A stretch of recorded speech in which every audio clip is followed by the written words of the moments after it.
He fell from the sky. Not a bird, not a leaf, but a tiny heartbeat wrapped in golden fur, tossed like garbage from a towering New York high-rise. Why would anyone do this? And who was brave enough to catch him before the ground did? What happened next will test your faith, and then heal it. As you listen, we'd love to know, where in the world are you watching from today? Make sure to subscribe for more stories that speak to the heart. Now, let's begin. New York City wore winter like an old coat, frayed at the edges, worn thin, but stubbornly clinging on. The sky hung heavy over Brooklyn that evening, not with snow, but with a gray stillness, thick and expectant. It was nearly midnight, and the city's heartbeat had softened into something slower, less frantic, more watchful. Streetlights flickered above wet pavement, taxi brakes hissed at intersections, and from the 14th floor of a steel and glass tower in Williamsburg, everything looked quiet, deceptively quiet. Inside apartment 14B, Serafina Lorne sat cross-legged on the couch, staring at the flicker of fairy lights lining her balcony window. She was 28 years old and already exhausted in a way that sleep couldn't fix. Her build was slender, her shoulders narrow but tense. Thick black hair was loosely braided down one side, and she wore no makeup, not out of defiance, but because she'd long since stopped trying to decorate things that already felt fragile. Her pale green eyes often drifted, not from boredom, but from the habit of watching for danger before it arrived. Years of emotional erosion had made her attentive in ways she wished she wasn't. She worked as a lighting designer, stage shows, galleries, the occasional small film set. She had a gift for building atmosphere with subtle glows and carefully cast shadows. But in her personal life, she struggled to shine light on the truth she didn't want to face. And the truth was this. She had stayed with Dante Mears far longer than she should have. Dante had been magnetic in the beginning. He was in his early 30s, tall with broad shoulders, ice blue eyes, and a square jaw that made people assume he was trustworthy. He had a way of making you feel like the only person in the room. But under that charm was something sharp, something controlling. Over the months, compliments turned to possessiveness. Questions became accusations. Anger turned cold, then violent. 3 nights ago, after he shattered a wine glass during an argument and called her worthless for the 3rd time that week, Serafina told him it was over. She hadn't seen him since. But she hadn't changed the locks. That night, after hours of debating what kind of soup to make, she finally decided to step out for oat crackers and almond milk from the corner bodega. Just a quick trip. In her absence, the door she forgot to secure would swing open to something darker than night. Back inside the apartment, sleeping soundly in a wicker basket by the balcony, was Saul. Saul was a 10-week-old golden retriever, recently adopted from a local shelter in Queens. He was the smallest of his litter, with creamy fur the color of soft sand and a cinnamon swirl along his back. His ears were floppy, his paws far too big for his body, and his eyes, big, round, and endlessly curious, seemed to study the world before trusting it. He hadn't barked once since she brought him home. He didn't need to. He simply followed her quietly, curled up at her feet during work hours, and nuzzled her side when she cried herself to sleep. Tonight, he was nestled under a blue knit blanket, breathing softly, twitching occasionally from puppy dreams. He didn't stir when the front door opened. Dante entered like a shadow slipping through the cracks. He was wearing a long wool coat, his blonde hair slicked back with the same precision he always carried. His jaw was tight, his hands in fists. The apartment felt unfamiliar now. His photos gone, his spare clothes removed, even the cologne bottle in the bathroom discarded. All of it gone, replaced by fairy lights and a dog bed. A dog. That's what she replaced him with. He walked slowly toward the basket. Saul stirred slightly but didn't open his eyes. His tail wagged once in recognition of the scent. He'd never known danger before. He couldn't imagine it looking like this. Dante reached down, not gently. He grabbed Saul by the scruff, the way someone might pick up trash. Saul let out a startled yip, but Dante didn't speak, didn't pause. He stepped through the sliding balcony door, walked to the edge, and let go. The small body vanished into the cold. Dante turned without looking down, closed the balcony door behind him, and left. Across Brooklyn, 5 blocks south, a fire was dying out in the upper floor of an old bakery. Red lights bounced off the wet brick walls. Smoke hung in the air like fog that had made a deal with ash. Firefighter Orrin Tavener moved with practiced efficiency through the haze, coiling the last of the hose with thick gloves. At 39, Orrin had the frame of someone used to carrying weight, emotional as well as physical, broad shoulders, calloused hands, and a face worn by experience rather than age. His hair was close-cropped, a reddish-brown peppered with early gray. A long, pale scar trailed beneath his left ear, a reminder from his army days. He rarely spoke about his past, but the way he stood, alert, grounded, said enough. Orrin didn't seek attention. He showed up, did his job, and left. That was his rhythm. Even among the station crew, he was known as the calm one. But there was something else behind those stone-gray eyes, something that watched the world carefully, as if waiting for it to slip. As the last embers were snuffed and the ladder crew climbed down, Orrin removed his mask, taking in the bitter, chemical taste of post-fire air. His breath formed clouds in the night as he stepped away from the truck to check the perimeter one last time. And then, he saw it. Something falling. No, plummeting. From high above, a small blur of pale color cut through the darkness like a comet with no flame. He blinked, squinted. It wasn't debris. It wasn't paper. It was moving. Alive. He took one step forward, uncertain. The fall was fast. No sound, not yet. Only that blur. That streak of cream against the charcoal sky. Something was falling from the heavens, or from hell, and it was heading straight toward him. Orrin's breath caught in his throat as the blur of cream fur dropped faster than thought, faster than fear. He didn't know what it was, only that it was alive, and that no living thing should fall like that. His instincts, honed by years of war and fire, screamed before his muscles obeyed. He dropped the coiled hose, took 3 long strides, and dove. The world narrowed to cold air, flashing red lights, and the sudden weight of something soft colliding into his arms. It wasn't debris. It wasn't a sack or a bird or trash from a rooftop party.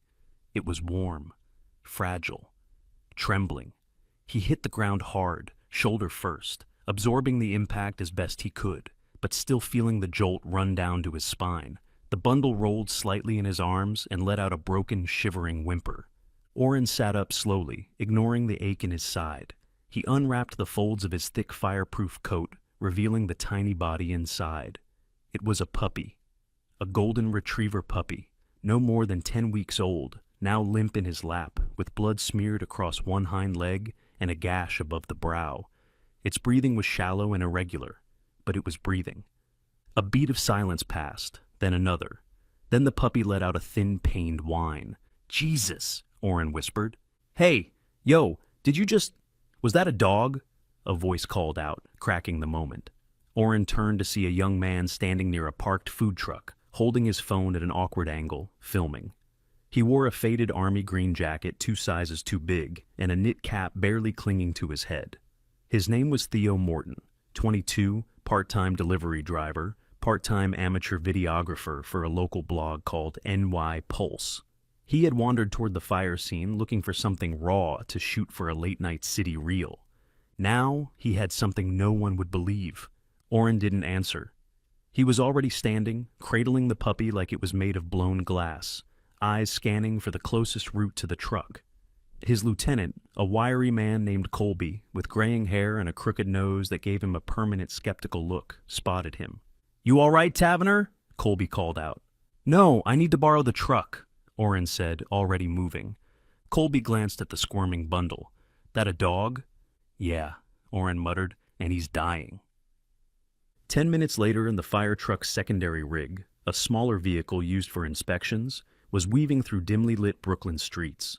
Orrin sat in the back, coat soaked, cradling the puppy in a flannel-lined crate they usually kept for injured cats during fire evacuations. He had already made the call to someone he hadn't spoken to in months. Dr. Ivy Calder was a veterinarian who ran her own late-night animal care practice on the edge of Park Slope. She was in her early 40s, short and practical, with a streak of gray running through her tightly curled dark hair like a defiant scar. Ivy had the kind of voice that never rose in panic, even when life gave her every reason to scream. She had grown up in the Bronx, raised by her grandmother, and she never forgot what it meant to be needed by those who had no voice. She and Orrin had once shared more than professional acquaintance. Years ago, before the fire station and before the scar, they had spent 6 months trying to make something work. But grief had made Oren unreachable. Ivy, who had buried too many pets and too many people to wait around for someone to speak, had quietly let him go. Now, past midnight, she stood at the entrance of her clinic, wearing scrubs under a wool coat and slippers instead of shoes. When Oren stepped out of the truck holding the wounded puppy, she said nothing at first, just opened the door and motioned him inside. Under fluorescent lights that hummed like tired bees, Ivy laid the puppy on a padded table. Her assistant, Malik, a lanky, soft-spoken man with dark skin and sleepy eyes, gathered the supplies silently. Malik had only been with Ivy for 6 months, but he was sharp and careful, someone who never flinched at the sight of blood. As Ivy examined the pup, her brow furrowed. He's got a fractured leg, possibly some internal bruising, but no sign of spinal trauma. That scratch on his head is shallow, but he's definitely concussed. He fell, Oren said, voice hoarse. I think from a building. Ivy looked up sharply. From how high? 14 stories, maybe more. Ivy's hand froze for a split second. And he's still alive? Oren nodded. Barely. The puppy stirred under the soft light, letting out another whimper. Ivy's voice dropped to something gentler, barely above a whisper. You're a tough little thing, aren't you? She murmured, stroking his ear with a gloved hand. Outside, Theo had already uploaded the video. The clip lasted only 12 seconds. It showed a cream-colored blur falling from the sky, followed by the firefighter's sudden dive, the sound of impact, and the shout from someone nearby. Oh my God, he caught it! Within an hour, the video had amassed over 60,000 views on the NY Pulse platform, titled simply, Firefighter Catches Falling Puppy from the Sky. Comment sections exploded with disbelief and questions. Who was the firefighter? Where did the puppy come from? Was it real? Back in the clinic, Ivy was finishing the temporary splint on the puppy's leg. We'll need x-rays to confirm the full damage, but he's stable for now, she said.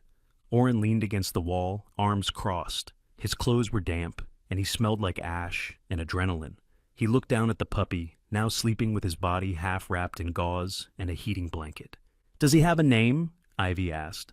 Oren shook his head. Not yet. Well, she said, adjusting the monitor on the pup's tiny chest. He's got a hell of a story already.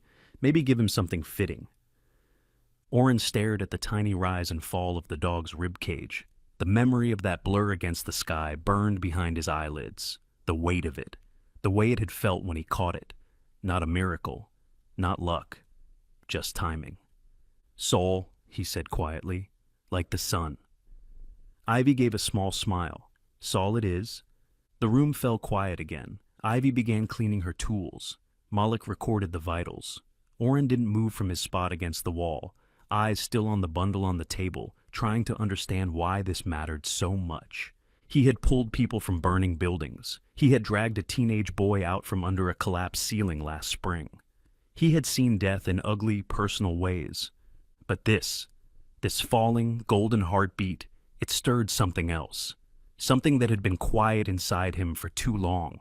Outside, the video kept spreading. But inside the quiet clinic, the only thing that mattered was the fragile sound of Saul's breath, rising and falling in the dark.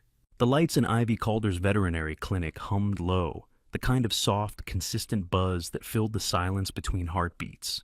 Saul lay on a cushioned recovery bed, wrapped in thermal fabric, his legs splinted and his eyes fluttering beneath a fog of painkillers. Though he had been stabilized, the room still felt like it was holding its breath, waiting to see which direction fate would finally tip. Oren Tavener hadn't moved much since they arrived. He stood at a respectful distance, arms crossed over his chest, boots planted, gaze fixed not just on the dog, but on the empty space above him, like he was seeing something older than this night. Soul. The name had slipped from his mouth without thought. It meant sun in Latin, and though it was absurd to name a battered puppy after something so grand, it felt right. Oren remembered the warmth that bloomed in his chest the moment he caught the tiny body. A warmth that didn't feel like adrenaline. It felt like something returning. Ivy leaned over the monitor beside the table, reviewing Saul's vitals. The numbers had stabilized. She was short, barely 5'3", but she moved with confidence, her every gesture sharp, efficient, and unshakable. Her dark curls were pinned back tightly, exposing a jawline that had seen more grit than glamour. She didn't say much unless she meant it, which made what she said next carry more weight. "This wasn't an accident," she said, her voice quiet but firm. Oren turned to her, expression unreadable. "You sure?" She gave him a side glance. "You saw the trajectory. You said it wasn't debris. You said he fell. Was dropped." Oren exhaled, thrown. "I didn't want to say it until I was sure, but yeah, he wasn't flailing like he slipped. It was deliberate, fast, direct." Ivy nodded slowly. "Then someone meant to kill him." Oren didn't reply, but something shifted in his posture, a tightening around his shoulders, a clench in his jaw. He had been in war zones. He had dragged bodies out of burning buildings. But this? A defenseless creature dropped like garbage, hit a different nerve. Maybe it was because Saul was helpless, or maybe it was because, like Oren, Saul hadn't asked to be rescued. The door to the clinic buzzed. It was well past 2 in the morning, and no one should have been arriving at this hour. Ivy stepped to the front and opened the door to find Theo Morton, the young man who had filmed the rescue, now standing with a lopsided messenger bag and a camera in one hand. His olive green coat was still too big, and he had added a wool scarf that nearly swallowed his chin. "Hey," Theo said, slightly breathless. I know it's late. I thought you should know." Ivy raised an eyebrow. "Know what?" Theo pulled out his phone, the screen already loaded with his video on NY Pulse. "This thing's blowing up. Like 500,000 views in 3 hours. I tagged the FDNY account. People are calling you Dog Savior in the comments." Oren winced, as if the nickname caused actual pain. "Wonderful." "Also," Theo added hesitantly, "someone messaged the blog. A woman. Said she recognized the dog.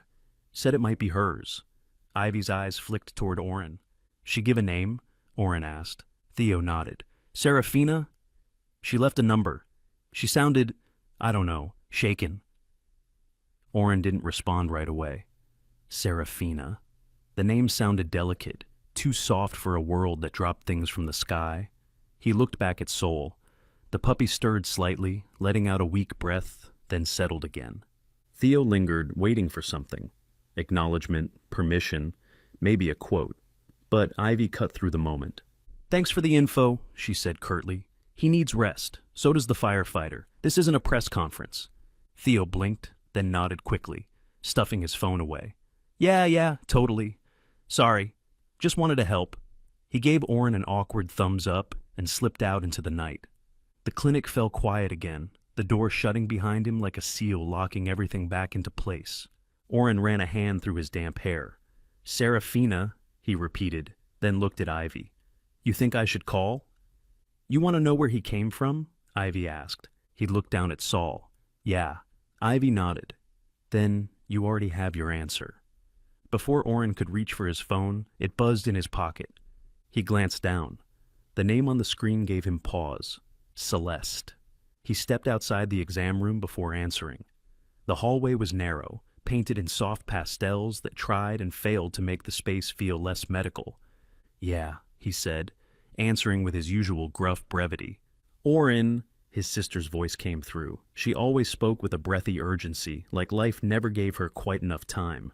"Hey, sorry, it's late, I know." "What's going on?" he asked. Celeste Taverner was 42, wiry and animated, with bright eyes and a tendency to over-apologize. She had a 9-year-old daughter named Becca and worked 2 part-time jobs since her divorce 3 years ago. Morning shift at a coffee shop, evenings at a library. She and Oren didn't speak often. Not out of resentment, but because they both had lives, they were trying to survive in different ways. "I need a favor," she said, exhaling. "A big one." He felt his stomach clench. "What kind?" "I just got called in for extra shifts this week. Someone quit. I need someone to watch Becca. Just for a few days, maybe 4. Oren hesitated. He hadn't seen Becca in almost a year. She was a sharp, curious kid with a knack for asking questions adults didn't like answering. She once asked him, point blank, why he never smiled in pictures. He told her, "Because I'm not a dog," which only made her laugh harder. "Becca's a good kid," Celeste added quickly. "You two got along. She still asks about you." "I'm not great company right now," Oren said. rubbing the back of his neck.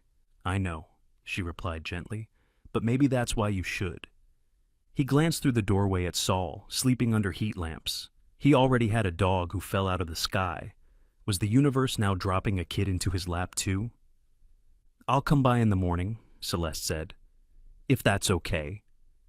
Oren didn't say yes, but he didn't say no either. When he stepped back inside the room, Ivy raised an eyebrow. "Everything all right?" He sighed. "My niece is coming tomorrow." "Busy week for you." Oren looked at Saul again. "Yeah," he said. "Didn't know I was signing up for any of it." "But you didn't walk away," Ivy replied. "That counts for something." Saul stirred in his sleep, his paws twitching in a dream, perhaps still falling, but this time cushioned by warmth, caught by someone who hadn't turned away. The city didn't stop for heartbreak, not in New York. Its subways roared through grief, its sirens screamed over silence. Somewhere in the distance, a man was yelling into his phone.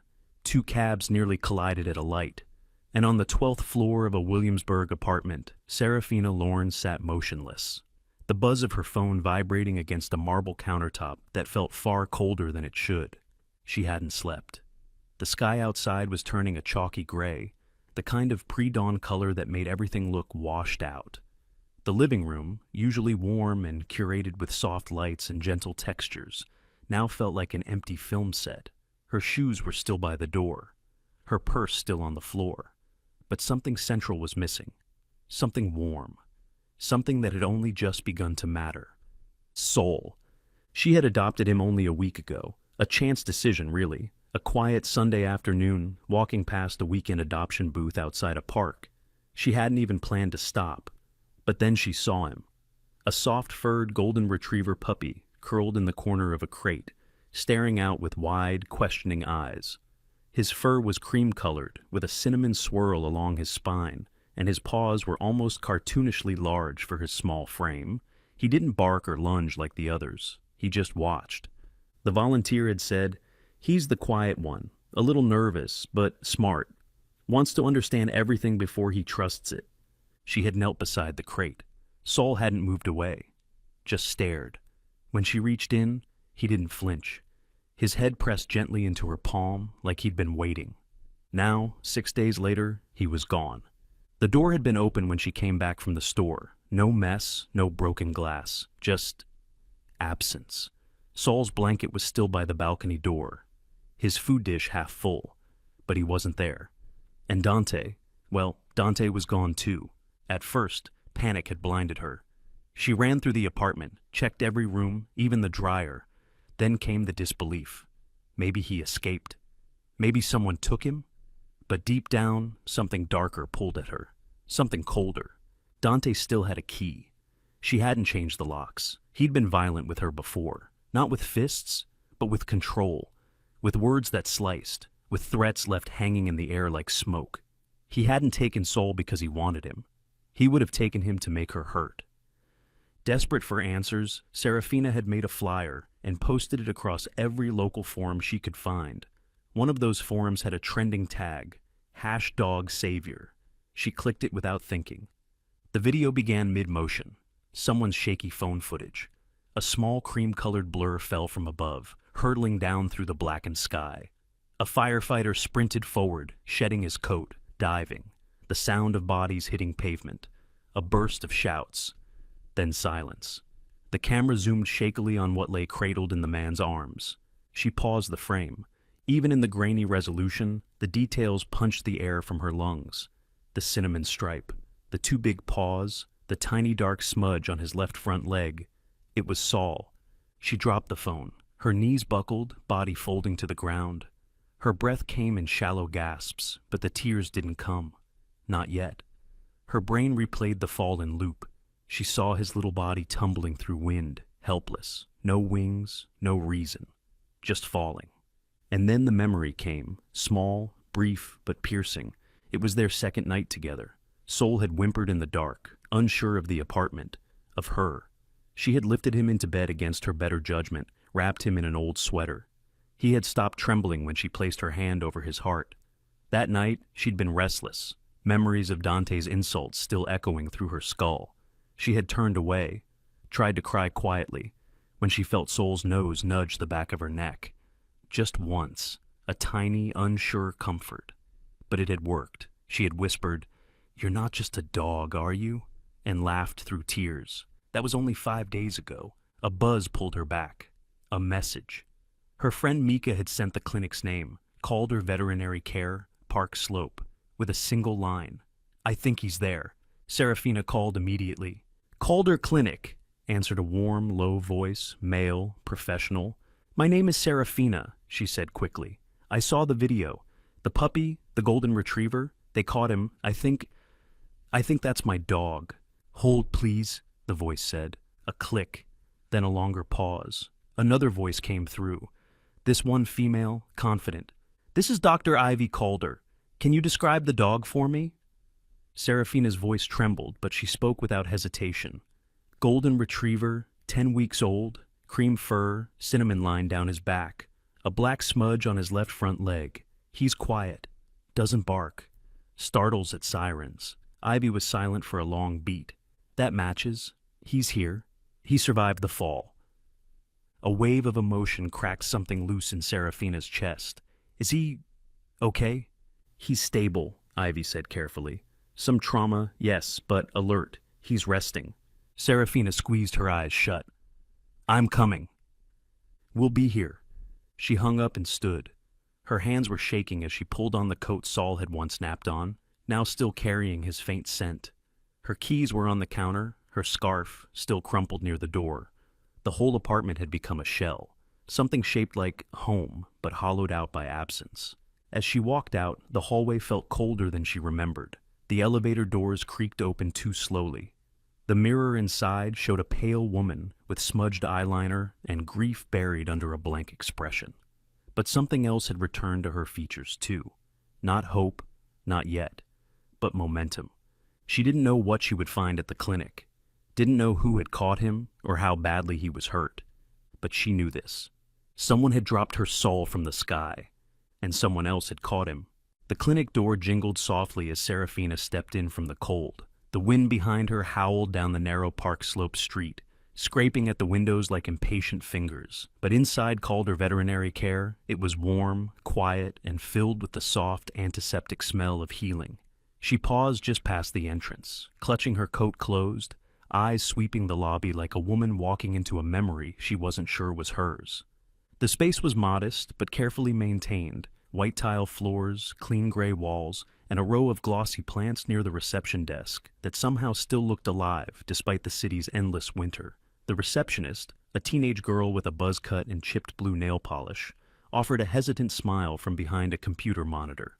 "I'm here for Sol," Serafina said, her voice steadier than she felt. The girl blinked. "You're his owner?" Serafina nodded. The girl stood. "Wait here. Dr. Calder's expecting you." She vanished through the door, and Serafina was left alone in the stillness, her heartbeat the only thing moving fast.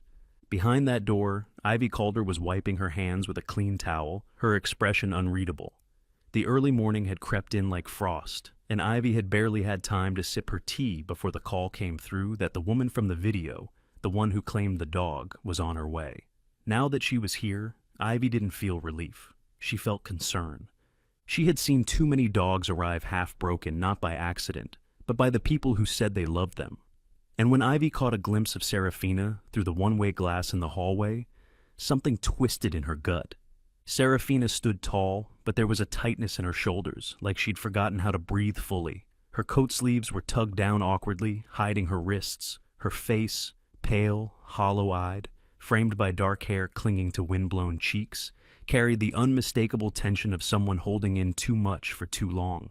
Ivy walked through the door and offered a professional smile. "You must be Serafina." "Yes," she replied quickly. "Sol, he's okay?" Ivy nodded. "He's stable, alert, a little bruised, but healing better than expected. He's a tough one." Serafina's relief came in a sharp exhale, like air breaking through a cracked dam. Ivy tilted her head slightly. "You can see him. He's resting in the observation room." They walked in silence through the narrow hallway. Framed photos of former patients lined the walls. Smiling dogs, bandaged cats, even a rescued squirrel. Ivy opened the last door on the left. Saul lay on a padded recovery bed, wrapped in a soft fleece blanket patterned with tiny bones. His leg was still splinted, his head resting on a rolled towel. When Serafina entered, his ears twitched. Then his eyes opened, bleary and wide. They locked on hers. "Saul," she whispered, stepping forward. The puppy let out a slow, aching whine. His tail stirred beneath the blanket, too weak to lift properly. But then he moved, his front legs scrambling against the padding, his body trying to rise. It was clumsy, trembling, painful, but determined. "Easy," Serafina said, tears flooding her voice as she crouched beside him. Saul leaned into her hand as she stroked his head, letting out a deep, broken sigh that sounded like pure relief. His eyes glistened, not from pain, but something else, something animal and ancient and deeply familiar, recognition. Ivy watched from the doorway, her expression softening. "I missed you," Serafina whispered. "I'm so sorry. I didn't protect you. I didn't—" Her voice broke. She buried her face in the blanket beside him. Saul pressed his nose to her arm. The reunion pierced something in Ivy that she hadn't expected. Years of late-night emergencies and quiet farewells had hardened her against most displays of emotion. But this small miracle, knocked gently at the doors she usually kept shut. She stepped back into the hallway, giving them privacy. Orrin Tavener was leaning against the opposite wall, arms crossed, expression unreadable. He had arrived earlier to check on Saul before heading home to clean up, but when he heard Serafina was coming, he stayed. Now, watching her from the shadows of the hall, he felt something shifting in his chest. She wasn't what he expected. She didn't carry anger or excuses, just a raw kind of grief, the kind that didn't care who was watching. "She loves that dog," Ivy said softly, joining him. Orrin nodded once. Ivy glanced up at him. "Did you see her arms?" "What?" Her voice dropped lower. She kept pulling her sleeves down. "I caught a glimpse. Purple bruises, fresh, circular, fingers." Orrin didn't react immediately, but his body tensed. "I'm guessing this wasn't just about the dog," Ivy said. "And if she's living with someone who'd do that to a 10-week-old puppy, I don't think Saul was the only one in danger." Orrin's jaw clenched. He had seen bruises like that before, on civilians in war zones, on women pulled from burning apartments, the kind that weren't accidents. "She said anything to you?" Ivy asked. "No," he said, eyes still on the room. "Not yet." Ivy exhaled. "If you talk to her, just be careful. She's cracked down the middle. One hard word and she might shatter." Inside the room, Serafina remained crouched beside Saul, whispering soft promises into the folds of his blanket, her hands never leaving his fur. In the quiet, in the warmth, the worst of the storm seemed to pass. But outside that moment, real life waited, icy and impatient. Orrin pushed off the wall, said nothing, and walked to the exit. Ivy didn't stop him. Some conversations had to wait for the right wind, and some wounds didn't speak until someone was brave enough to listen. The wind had picked up by the time Serafina stepped out of the clinic, Saul wrapped in a thick blanket and nestled in her arms. The cold bit through the city like it had claws, scraping down streets and across rooftops, making people pull their scarves tighter, move faster, speak less. But Serafina wasn't moving fast. She walked slowly, deliberately, as if her steps were trying to find solid ground in a world that had cracked beneath her feet. Orrin stood by the curb next to a dusty red Jeep, the kind of car that had seen more than its share of winter salt and rust. He held the passenger door open, one hand resting lightly on the frame, his eyes, sharp and steady, locked on her face, not with pity, but with a question he hadn't asked yet. "You sure you want to do this now?" he asked, voice low. She nodded. "I need to talk to someone who believes me." He didn't press her, just nodded once, stepped aside, and waited for her to climb in before closing the door behind her. The car's interior smelled like coffee, leather, and faint traces of smoke from old fires. It was surprisingly clean, organized even. A photo clipped to the visor showed Orrin in full uniform, standing beside a man who looked like his twin but younger, both of them grinning, sunburned, and alive in a way he didn't seem now. They drove in silence until they reached a side street near Prospect Park. It was quiet, lined with brownstones and bare trees bowing under the weight of wind. Orrin pulled into a parking spot and turned off the engine. "Celeste is stopping by later to pick up Becca," he said. We'll have a couple hours. Serafina didn't ask who Celeste was. Her eyes were fixed on Sol, who now stirred slightly, his nose twitching beneath the blanket. She adjusted it with the kind of care only guilt could teach. Inside the apartment, Oren led her into a modest living room. The space was simple: dark wooden floors, neutral walls, a couch that had seen years of use. A few photos were on the mantel, one of a young girl with curly hair missing her front teeth, another of Oren, and a large black dog with a white patch on its chest. The dog's name, she would later learn, was Ranger, Oren's old military K9, who died in a warehouse fire 2 years earlier. His absence still hung in the corners of the room. Serafina sat on the couch, Sol in her lap. She looked smaller here, more folded into herself, her eyes glassy but not yet broken. Oren set 2 mugs of tea on the coffee table. No sugar, no milk, just heat. Ivy said you might want to talk, he offered. She nodded, wrapping both hands around the mug like it was an anchor. The words didn't come easily, but once they started, they came in waves.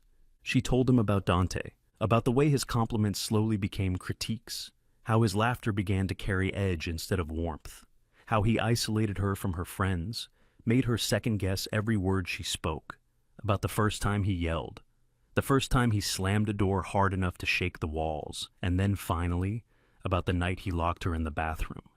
"I thought I was losing my mind," she said, her voice a whisper. And then Sol, he just laid there, outside the door, all night. He didn't even bark. He just stayed.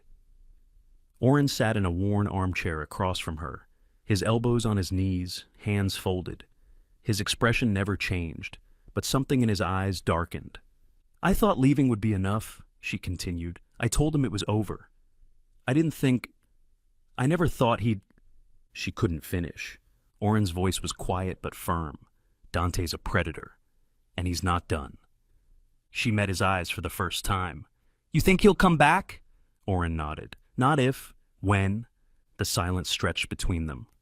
"I can take you somewhere safer," he said. "Just for a few days, somewhere he won't expect." Serafina hesitated. "Why are you doing this?" He didn't answer right away. His fingers traced the rim of his mug. "Because someone once helped me when I didn't think I was worth helping." Outside, a car door slammed. Oren stood and crossed to the window. "That's Celeste," he said. "You'll like her." Celeste Tavener entered the apartment with a gust of perfume, laughter, and wind. She was in her early 40s, petite and round-faced, with caramel-colored curls and a quickness to her step that suggested she was always a few minutes behind, but determined to catch up. She wore a heavy coat over a bookstore sweater and carried 2 tote bags overflowing with snacks and coloring books.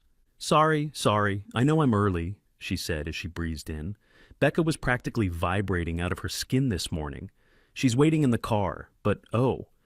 Her eyes landed on Serafina, and she stopped mid-sentence. Serafina stood instinctively, cradling Sol. Celeste's gaze dropped to the puppy and then back to Serafina. The pieces clicked in her mind faster than anyone expected. Her expression shifted, from surprise to curiosity to something gentler. "I didn't realize we had company," she said softly, stepping forward. Serafina gave a faint smile. "Just for a little while." Celeste looked to Oren, then back to Serafina. "Well, it's good to see someone in this place besides the ghosts and burnt coffee." Oren chuckled behind her, but said nothing. Celeste turned toward the kitchen, then leaned closer to her brother. "She's the reason you've been staying up," she whispered, "and the reason the dishes are done." Oren rolled his eyes. Celeste left after 10 minutes, promising to bring soup the next day and not ask too many questions. As she walked out, she paused one last time at the door. "You're not alone anymore," she said to Serafina, "and that counts for a lot more than people think." The door closed behind her. Inside the apartment, quiet returned. But it was warmer now, safer.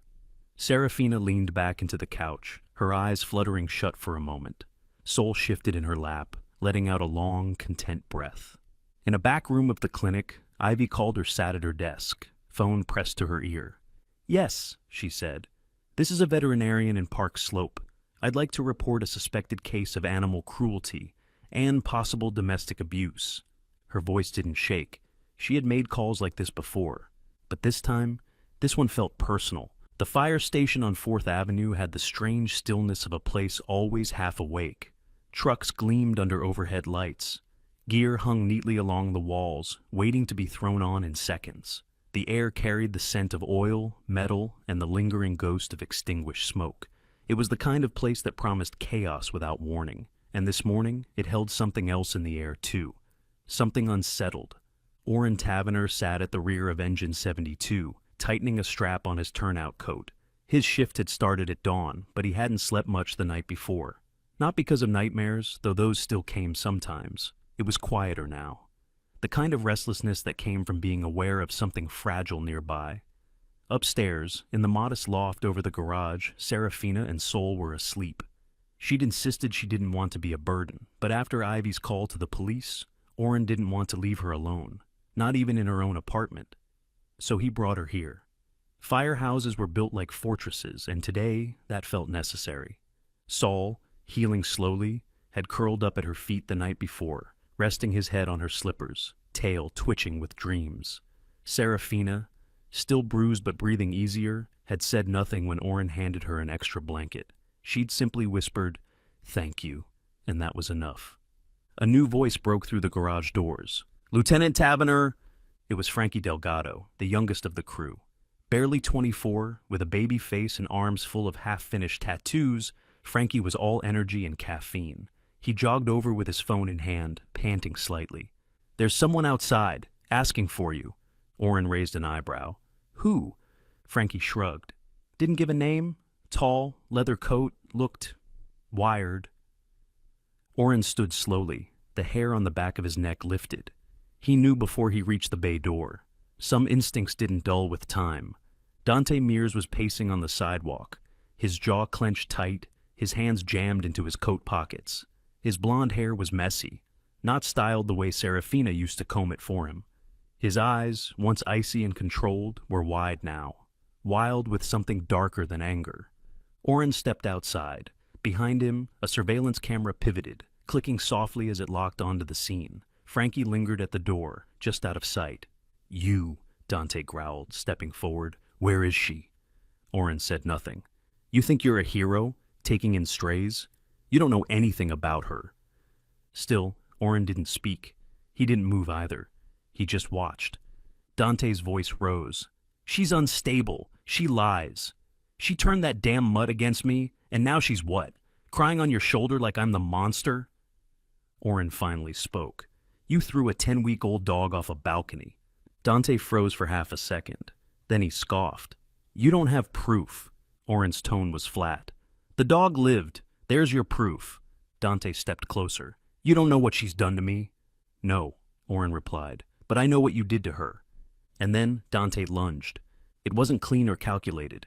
It was sloppy, fueled by rage, not precision. His fist came up, but Orrin, trained in combat and tempered by fire, stepped to the side. He caught Dante's wrist mid-air, twisted, and brought him to the ground in a single motion. His knee pressed into Dante's back as sirens wailed in the distance. Frankie stepped out, phone still in hand. "Cops are 5 minutes out. Cameras got everything." Dante thrashed once, then stopped. The fight had left him. What remained was noise and breath, and the realization that no one had believed his version this time. When the officers arrived, they cuffed him without a word. One of them, a woman with sharp eyes and a notepad tucked into her vest, nodded at Orrin with quiet gratitude. Ivy's report, the footage, and Dante's outburst had given them exactly what they needed. Inside the loft, Serafina watched from the window. She had heard everything. She hadn't looked away. Sol stirred beside her, nuzzling her leg. She bent down, brushed his ear. "It's over," she whispered. "I think it's really over." Downstairs, Orrin returned to the bench, exhaling slowly as the noise died away. Frankie approached, shaking his head. "Man," he said, "that guy was unhinged." Orrin didn't respond. Frankie kicked at a stray washer on the floor. "Hey, just so you know, Ivy called earlier, said she wanted to talk about some kind of fundraiser." Orrin looked up.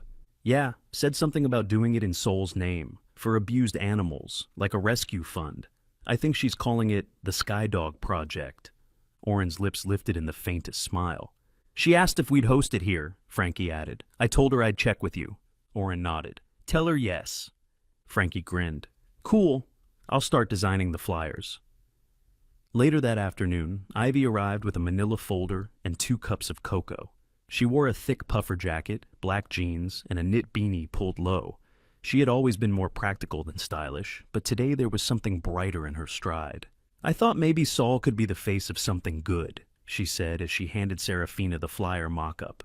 It was simple, just Saul's photo, caught mid-recovery, head slightly tilted and wrapped in a blue blanket, with the words, "The Skydog Project, a fund for second chances, helping abused animals find safety, care, and new beginnings." Serafina stared at the page, her eyes welling up.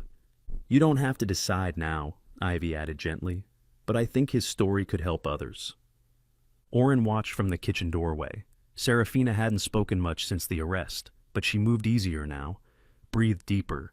He had once believed he was done with anything beyond survival, but now he found himself hoping she'd stay. Hoping Saul would grow stronger under his roof. Hoping quiet mornings with warm mugs and healing laughter might return. Outside, the cold continued its sweep through the city, but inside this station, built to withstand flames, new things were starting to grow. The frost lingered longer than usual that February, painting Brooklyn Bridge Park in a coat of silver and silence. Trees stood bare but proud, their limbs reaching skyward like brittle bones beneath a slate-gray sky. The East River moved slowly, as if respectful of the cold. But amidst the frozen hush of winter, something warm stirred in small, quiet ways. Saul was walking again. He had shed the last of his bandages just 4 days ago. His fur had grown back soft and thick where the stitches once lay, and though a faint scar remained on his hind leg, he moved now with the loping curiosity of a puppy rediscovering the world. His favorite discoveries, of course, were pigeons. Those elusive flapping mysteries that stayed just out of reach. His second favorite was snow. He liked the way it crunched, the way it glittered when he pounced on it, then looked up, proud of a battle well fought. Serafina watched him from the bench with a quiet smile, one gloved hand wrapped around a steaming cup of coffee. She wore a heavy gray coat, the hood lined with soft faux fur, and a knitted navy scarf that still smelled faintly of Saul from the days he'd napped in her lap. Her hair was tied back today, more out of habit than effort. She looked stronger now. The bruises on her wrists had faded, her eyes less hollow. She wasn't whole yet, but she wasn't breaking anymore. She had returned to work the week before, though only part-time and entirely remote. Her clients, small theaters and art galleries, had been surprisingly supportive. A few even said her recent designs carried more emotional depth. "Whatever you've been through," one director had written, "you've come out the other side more powerful." She didn't respond. What could she say? That heartbreak had taught her how to bend light more honestly. A few yards away, Oren walked beside Saul, gloved hands deep in his coat pockets, boots crunching through ice-covered grass. He looked more relaxed now, still serious, still composed, but the sharpness that once clung to him had softened. He didn't flinch at every unexpected sound. He didn't keep his shoulders so tight. Some days, he even laughed. Not often, but enough. Serafina stood and joined them as Saul circled a bench, tail wagging. Oren glanced over with that subtle half-smile he reserved just for her. "He thinks the bench is hiding something," he said. Serafina chuckled. "It's a very suspicious bench." They walked together without needing to speak much. The path along the river curved gently under the old suspension bridge. Behind them, the skyline wore a crown of glass and steel. Saul trotted ahead, then back, never straying too far, as if afraid the leash of fate might tug him away again. After a while, they stopped near the old stone archways, where artists sometimes set up pop-up galleries in warmer months. Oren leaned against the railing, watching the water with that faraway look he wore sometimes, like he was somewhere else entirely. Serafina leaned beside him. "You still think about him, don't you?" He didn't answer right away. The breeze stirred the edge of his jacket. "Ranger," she added gently. Oren's jaw flexed. "Ivy told you." "She didn't mean to pry," Serafina said. "She just thought I should understand." Oren nodded slowly, eyes still on the water. He wasn't just a dog. He was a partner. He didn't often speak about his past. Not because he didn't trust her, but because some things once said aloud became too real. "Afghanistan," he continued quietly. "Then back here. We were on every call together. Fires, collapses. He was always ahead of me, clearing rooms, finding people, brave and stupid and too loyal. "What happened?" she asked, her voice barely a breath. 4 years ago, warehouse fire in Staten Island, old building, full of flammables. Ranger went in ahead like always. I followed. He paused, the memory tightening in his throat. There was a ceiling collapse. He pushed me out of the way. I got a broken rib. He never came out. Serafina placed a hand on his arm. I tried going back in. I didn't care. I didn't think. But they stopped me. Ivy sedated me later at the station. Said I was fighting everyone. He turned to her finally. I haven't let anyone close since. Not really. She didn't reply. She just held his gaze until he looked away. But then, he gestured towards Saul, who was now sitting in the snow, trying to make sense of a frozen leaf. "Yeah," she said, smiling softly. Then he fell from the sky. They laughed, the sound low and real, drifting into the cold air like a promise. Back at the firehouse that evening, Ivy arrived with a folder and a hopeful grin. She was bundled in a puffy olive coat, her cheeks rosy from the wind, and wore thick-rimmed glasses she usually reserved for late-night paperwork. Malik, her assistant, followed behind carrying 2 boxes, one full of flyers, the other with T-shirts and donation jars. "We're ready," she announced. "Fundraiser goes live this weekend." The Skydog project had become more than just an idea. With the help of Ivy, Orrin, and a small rescue network, they were organizing a neighborhood event, storytelling, photo booths with adopted pets, and a panel about recognizing early signs of animal abuse. All proceeds would go toward emergency animal rescue cases, starting with 2 new intakes Ivy had just taken in, a tabby kitten with a broken jaw and a limping beagle found tied behind a grocery store. "I want people to see Soul and remember that every scar tells a story," Ivy said. Serafina knelt and stroked Saul's head. "He won't mind the attention." "I think he was born for it," Ivy said with a wink. "Little star." Later that night, Serafina stayed behind to help Orrin organize gear in the station's side room. She sorted medical kits while he labeled tools. It wasn't glamorous work, but it was grounding. She liked the way his silence wasn't heavy. It was restful. At one point, Orrin paused, holding a torn harness. "You ever think," he said slowly, "that some of us don't get second chances? We just get reminders that we survived the first time?" She looked at him. "Maybe.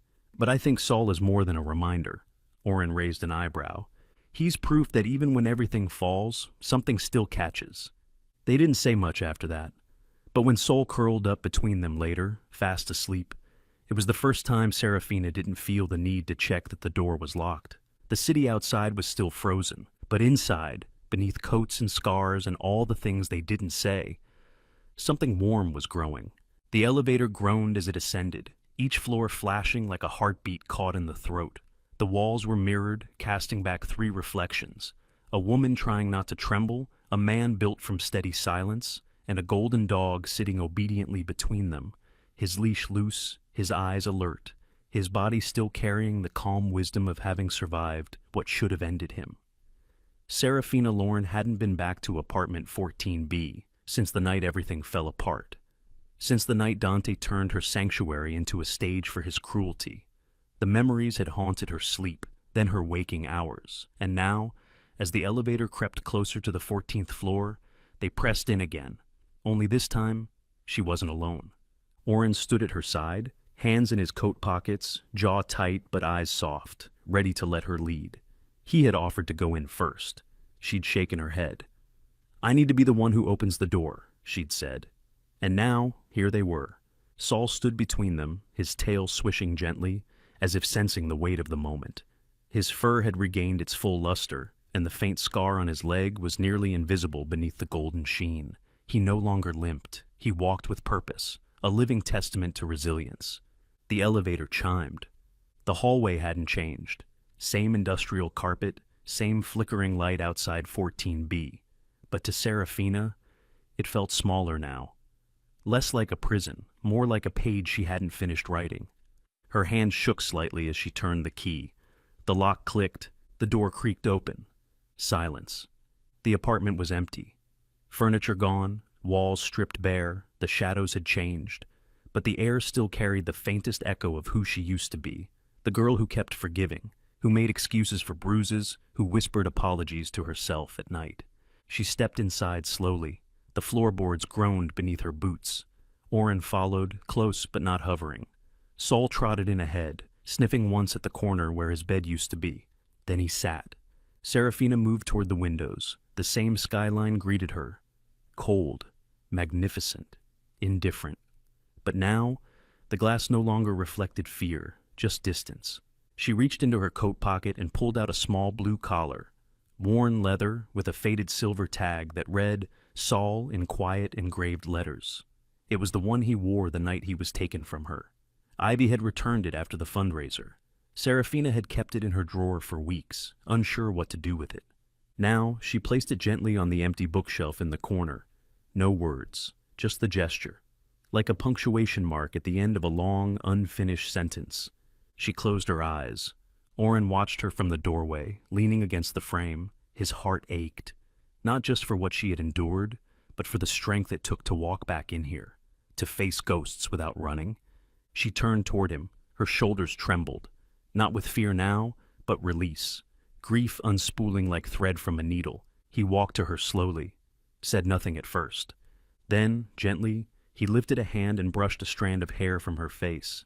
She looked up, eyes shining, lips parted as if to say something, but nothing came. Instead, Oren leaned in and kissed her forehead, a quiet, reverent kiss, not demanding, not claiming, just anchoring. Then he whispered, "No one in this world deserves to be hurt for loving the right way." Her breath caught, and in that moment, all the weight she'd carried, the silence, the shame, the second-guessing, began to melt. Not all at once, but enough. They stayed there for a while, not speaking, just breathing. Saul lay down near the door, resting his head on his paws as if he understood this room was no longer theirs. After some time, Serafina moved to the kitchen. The cupboards were bare, the fridge unplugged, but she opened one drawer and pulled out a chipped ceramic mug, the one she'd made in college. It had survived everything, a small miracle in porcelain. She turned it over in her hands, then smiled.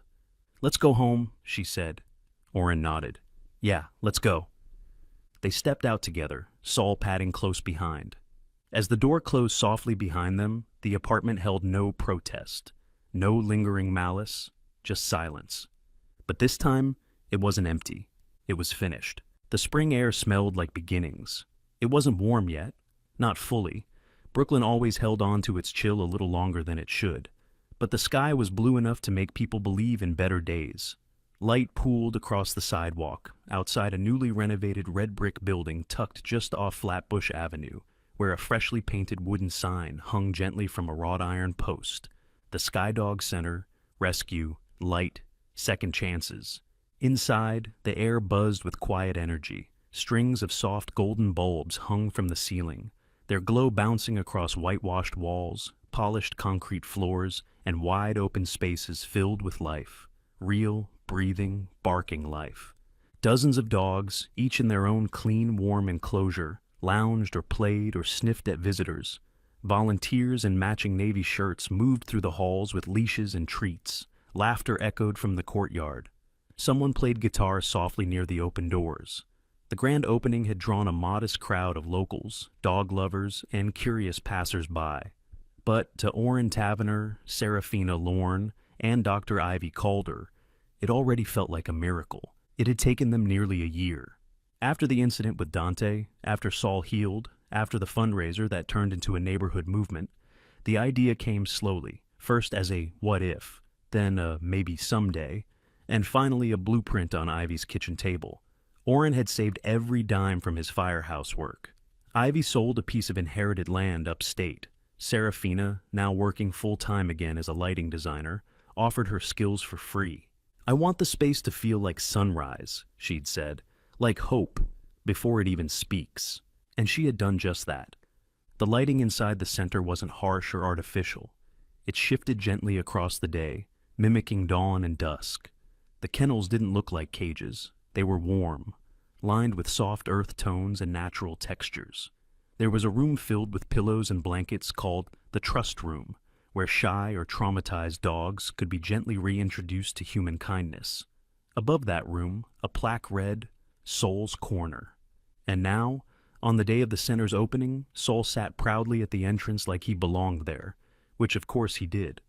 He was a full-grown golden retriever now, nearly 2 feet tall at the shoulder, with fur the color of warm honey and eyes that held galaxies. The scar on his leg was barely visible, and he walked with an elegance only survivors carried. A light blue bandana around his neck read, Therapy Dog, Ask Me for a Hug. Kids adored him. Adults followed his story like a fairy tale. Volunteers had given him dozens of nicknames: Miracle Pup, Golden Ghost, Angel Dog. But to Serafina and Oren, he was simply Soul, the heartbeat that brought them together. Oren stood near the welcome table, a Navy Skydog Center sweatshirt fitting snug across his shoulders. He wore his old boots, a habit he never dropped, and his sleeves pushed up, revealing the faint burn scars on his forearms. He wasn't the same man he had been a year ago. He smiled more easily now, spoke with a steady warmth. People came to him with questions, and he answered with calm authority. Across the room, Ivy moved through the kennels with a clipboard in hand. Her curls were tucked into a bun, and she wore tortoiseshell glasses that made her look like a stern librarian. But every dog she passed lit up, their tails thumping in approval. Ivy had become the face of calm in a place full of healing. She never bragged, never demanded attention, but her fingerprints were on everything. And Serafina moved like light itself. She wore a loose cream blouse and dark jeans, her hair tied up in a messy bun, face glowing not with makeup, but with purpose. She had installed every bulb herself, curated every fixture, every beam of gentle light that stretched across the center's walls like sunlight painting forgiveness. Visitors didn't always know who she was, but they felt the shift when she walked by, the way animals turned toward her, the way Oren's eyes followed her without fail. Outside, a small boy wandered in through the open doors, clutching a worn denim backpack and dragging his feet across the tiled floor. He was maybe 7, with 2 long sleeves and scuffed shoes. His name was Eli. He had come with his grandmother, who was still outside speaking with one of the volunteers, but Eli had slipped away, drawn by the golden dog sitting near the lobby's edge. Saul lifted his head. Their eyes met. Eli's steps slowed, then stopped. He didn't ask permission. He just walked forward, slow but sure, then dropped to his knees and wrapped his arms around Saul's neck. Saul didn't move. He leaned in gently, resting his head against the boy's shoulder. Eli whispered, loud enough for only Saul to hear, "Are you an angel?" Oren watched the scene unfold from a few feet away. A smile crept across his face. "Hey," Serafina said from behind him. She slid her arms around his waist, resting her chin against his shoulder. "What's that smile for?" Oren turned his head slightly, nodding toward the boy. "Kid just asked Saul if he's an angel." She laughed softly. "Was he wrong?" Oren shrugged. "Maybe not." Serafina tightened her hold. "You remember what you said to me in the apartment, about how no one should be hurt for loving right?" "I remember." She kissed his shoulder. "You helped me believe that. For real." They stood in silence for a while, just watching. Eli's grandmother appeared a moment later, smiling apologetically, but didn't pull the boy away. She watched too, eyes wet. Across the room, Ivy caught Oren's eye. She raised an eyebrow and mouthed, "You ready for the next one?" He grinned and nodded. More dogs would come, more stories would begin. Not all would have fairy tale endings, but now they had a place to begin again. A place built on quiet bravery, light, and the heart of a dog who once fell from the sky. And as the afternoon sun streamed through the tall windows of the Skydog Center, it felt like something holy. Sometimes, the greatest miracles begin with a fall from safety, from certainty, from the life we thought we knew. But just as Saul fell from the sky into the arms of someone who cared, so too does God catch us in moments we think we cannot survive. This story isn't just about a dog. It's about how love, when given freely and fiercely, can heal what was once broken. It's about how we are never truly alone, even when we feel forgotten. Sometimes, God sends his angels not with wings, but with fur and a heartbeat. In our everyday lives, we often overlook the quiet miracles, a stranger's kindness, a second chance, the courage to start again. But maybe, just maybe, they're all reminders that grace is still alive and moving among us. If this story touched your heart, please share it with someone who needs to believe in the goodness of this world. Comment below with your thoughts, or tell us your own story of love and rescue. And if you haven't yet, we invite you to subscribe for more stories that bring hope, healing, and light. May the Lord bless you and your loved ones, guide you through every storm, and remind you, just like Saul, that even from the darkest fall, light can rise again.